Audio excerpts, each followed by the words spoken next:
Hello friend, नमस्ते। स्वागत है मेरे चैनल में। आइए सुनते हैं करवा चौथ गीत। बनल रहे ससुरवा हो मैया, बनल रहे नैहरवा। बनल रहे ससुरवा हो मैया, बनल रहे नैहरवा। ऐसन बर तू दिह मोरी मैया, सजल रहे सिंदूरवा। ऐसन बर तू दिह मोरी मैया, सजल रहे सिंदूरवा। नैहर में मांगी भाई से भतीजावा, ससुर में मांगी लहुरा देवारावा। नैहर में मांगी भाई से भतीजावा, ससुर में लहुरा देवारावा। ऐसन बर तू दिह मोरी मैया, सजल रहे सिंदूरवा।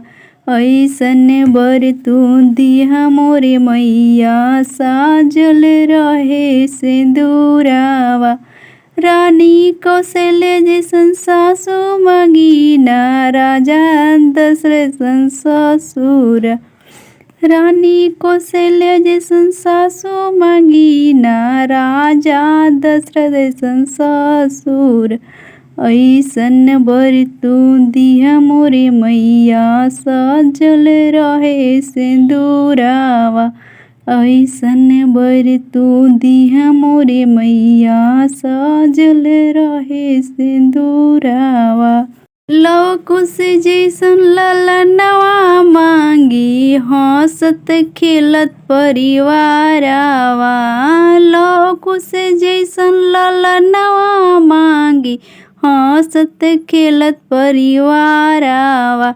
ऐसन बर तू दिह मोरी मैया, सजल रहे सिंदूरवा। इस दिन करम पूजनवा तोहरे, बैठी के करम सुमिरनवा। निज दिन करम पूजनवा तोहरे, बैठी के करम सुमिरनवा। बनल रहे ससुरवा हो मैया, बनल रहे नैहरवा। बनल रहे ससुरवा हो मैया, बनल रहे नैहरवा। ऐसन बरवा दिह मोरी मैया, सजल रहे सिंदूरवा। ऐसन बरवा दिह मोरी मैया, सजल रहे सिंदूरवा।